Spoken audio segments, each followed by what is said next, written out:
Hello World! Dans cette vidéo, nous allons parler de Node.js, qui est un moteur JavaScript en dehors du navigateur. Mais avant, résumé des épisodes précédents. Dans les vidéos précédentes, vous avez vu le trio gagnant du web. Le trio gagnant du web, c'est le HTML, le JavaScript et le CSS. HTML pour le design de l'interface, JavaScript pour le code dynamique et CSS pour le style. Maintenant, il faut qu'on parle de Node.js. Pourquoi il faut qu'on parle de Node.js? Parce qu'on a actuellement une limitation qui est très importante. La limitation, c'est que le JavaScript, on a dit que ça ne tournait que dans le navigateur. Ça veut dire que le code que vous écrivez, vous ne pourrez le tester que dans le navigateur. C'est-à-dire que tant qu'il n'est pas arrivé dans le navigateur, tant que vous ne l'avez pas déployé sur le navigateur, vous ne pouvez pas vraiment exécuter de code. Et ça, c'est un vrai problème. Alors, reprenons notre application ici. Notre application, on a dit que quand on écrivait son nom et qu'on faisait clic ici, ça devait afficher dans la console quelque chose. Très bien. Je vais regarder, clique ici, ok, ça m'affiche bien ce qu'il faut. Un petit détail aussi, donc ça c'est la console de développement, on en a déjà parlé, on le refait dans les outils de développement, il y a ça sur tous les navigateurs maintenant. Vous pouvez voir la console JavaScript et vous pouvez rajouter du code. Par exemple ici, je vais faire alert hello et il va m'afficher hello. Alors ce qu'il faut bien voir, c'est que ça soit du code qui vient de la page directement ou du code que j'ai rajouté ici, tout ce code-là, il s'exécute dans le navigateur. Et ça, c'est un problème. Alors pourquoi c'est un problème du fait qu'on puisse déclencher du JavaScript que dans le navigateur? Si vous comparez à d'autres langages, alors vous pouvez comparer à Java, vous pouvez comparer à Python, C++, tout ce que vous voulez, tous ces langages-là, ils ont en fait deux grandes phases au développement. Ils ont la phase de développement et la phase d'exécution. Et ces deux phases sont bien séparées. Alors pour certains langages, c'est un peu plus flou, mais pour la plupart des langages, c'est très clair ce qui se passe au développement et ce qui se passe à l'exécution. Comment ça marche? En fait, plutôt que d'écrire du code et de prendre le code tel quel et de l'exécuter et de croiser les doigts pour que ça se passe bien, on fait en général ça en deux phases. Une phase où on écrit du code source, et ce code source est transformé, en général il est compilé, il peut y avoir d'autres choses qui sont appliquées dessus, pour générer du code qui ce coup-ci va s'exécuter directement dans l'environnement d'exécution.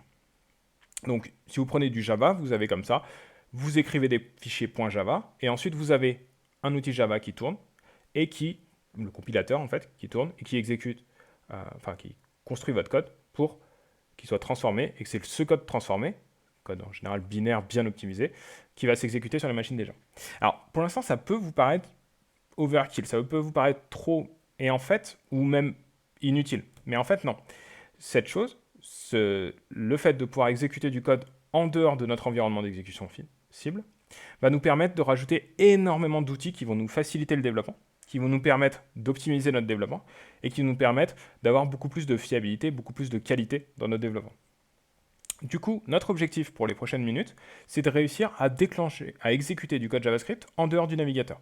Pour l'instant, on sait le faire dans le navigateur, de deux façons différentes d'ailleurs, soit directement depuis la page, dans le code qu'on a écrit, soit depuis la console. Maintenant, on va rajouter une troisième façon de faire, en dehors du navigateur. Pour ça, on va utiliser Node.js. Donc Node.js, c'est le résultat de personnes qui se sont réunies il y a une dizaine d'années maintenant et qui se sont fait le constat que je viens de faire, c'est-à-dire qu'on ne peut pas se permettre d'avoir juste le code qui s'exécute dans l'environnement final. On ne peut pas se permettre d'avoir le code qui s'exécute que dans le navigateur. C'est pas possible.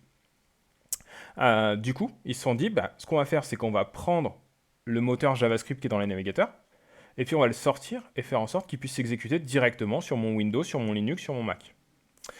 Et ça a ouvert la porte de ce que je vais appeler le JavaScript moderne, et qui en fait est un énorme changement de pratique de développement par rapport au JavaScript qu'on a fait avant. Donc en gros, jusqu'en 2010, on faisait du JavaScript un peu artisanal. Vous entendrez peut-être parler de jQuery, qui était déjà une première tentative d'industrialiser un peu le JavaScript, mais qui était quand même qu'une petite tentative, qui était relativement mineure dans le changement de paradigme par rapport à ce qu'on va voir là. Mais aux alentours de 2010, il y a eu la sortie de Node.js, et Node.js a du coup permis un changement.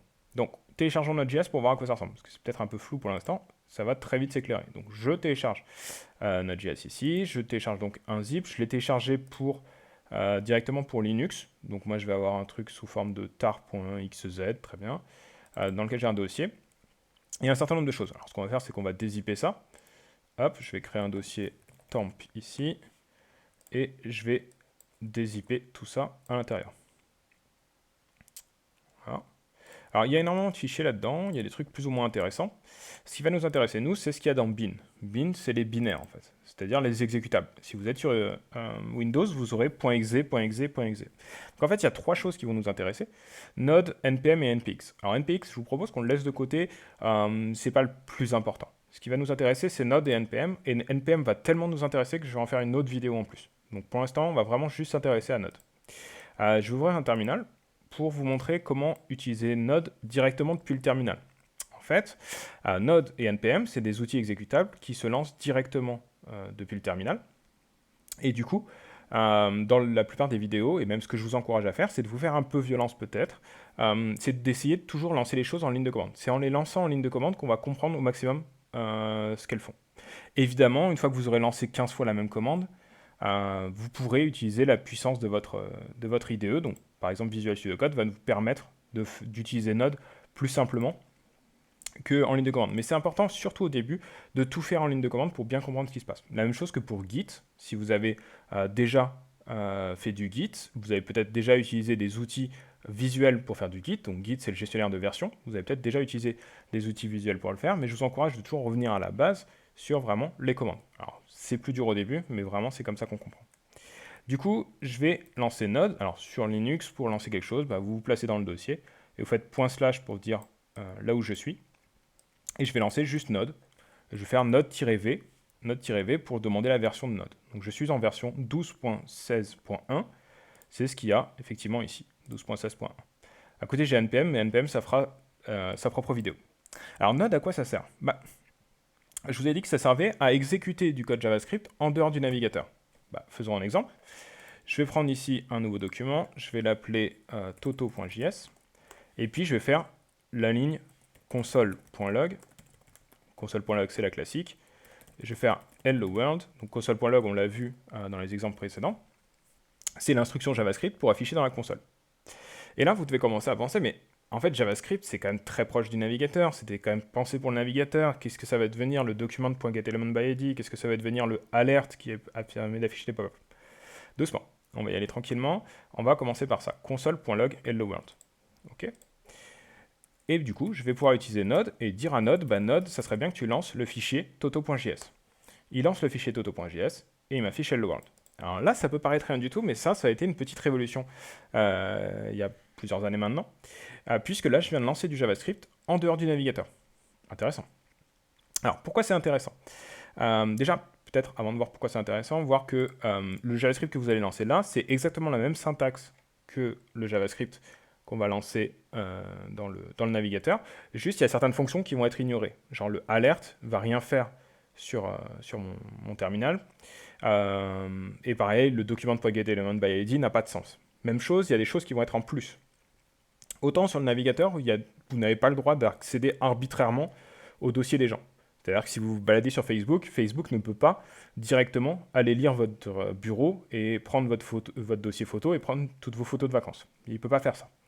Là, sur Node.js, vous allez avoir accès à tout ce qu'un langage de programmation a le droit de faire d'habitude sur un serveur. Donc du coup, vous aurez des syntaxes pour, par exemple, lire un fichier ou interagir avec un serveur ou communiquer avec une base de données, des choses comme ça. Des choses qui ne sont pas trop pensables sur les navigateurs, parce que sur les navigateurs, vous êtes dans un environnement très restreint. Là, vous allez pouvoir le faire. Voilà, donc ça, c'était l'exécution, le petit Hello World en Node.js. Alors évidemment, au quotidien, vous allez assez peu déclencher du JavaScript à la main avec Node. Vous allez juste être content du fait que, comme vous avez Node qui est installé, Node va pouvoir lancer du code pour vous, et du coup, il va pouvoir ramener toute une artillerie d'outils qui vont vous faciliter le développement. Donc ça, c'est ce qu'on verra, notamment avec NPM et avec d'autres frameworks après. C'est le sujet d'une autre vidéo. Dernière chose qu'il faut qu'on voit, c'est que là, maintenant qu'on a réussi à prendre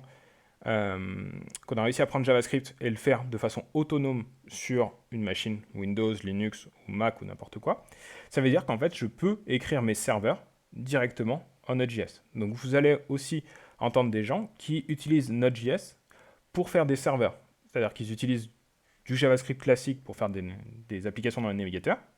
Et puis, ils utilisent aussi du JavaScript côté serveur en utilisant Node pour lancer des serveurs qui vont interagir avec des bases de données, répondre à des requêtes et des choses comme ça. Alors ça ne sera pas notre préoccupation pour ce qu'on va faire là. Si ça vous intéresse à explorer, n'hésitez pas. Il y a énormément de choses intéressantes à faire avec Node.js. Mais nous, on va juste utiliser Node.js comme facilitateur de développement, puisque ça va nous permettre d'utiliser une tonne d'outils, dont NPM, qu'on voit dans la vidéo juste après, d'utiliser NPM pour faciliter la gestion des dépendances, la gestion de package, la compilation de notre code et le packaging de notre code. Voilà ce que je pouvais vous dire sur Node.